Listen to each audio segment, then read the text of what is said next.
મારું નામ સંજયભાઈ નાનજીભાઈ ડુંગરાણી છે।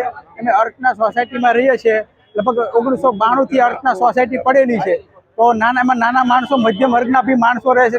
સોસાયટીની જે વાડી છે અત્યાર સુધી કોઈ પ્રોબ્લેમ હતો નહીં કોર્પોરેશનને, અને અત્યારે અમે 2 વર્ષથી આ રિઝર્વેશન નાખી દીધું છે અને વાડીનો કબજો માગે છે।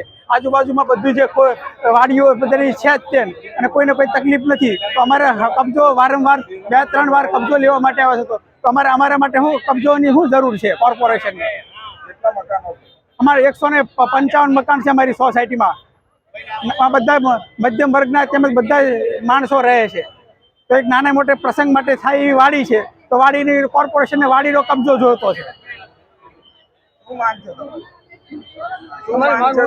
અમારી માંગ છે, અમારે જે સ્થળ ઉપર જે કબજો છે વાડીનો એમના રહેવો જોઈએ છે એમના। આજના ડિજિટલ યુગમાં MTV ગુજરાતી ન્યૂઝ ચેનલ આપના મોબાઈલમાં જોતા રહેવા માટે ઇન્સ્ટાગ્રામ પેજને ફોલો કરો અને YouTube ચેનલને સબસ્ક્રાઇબ કરો।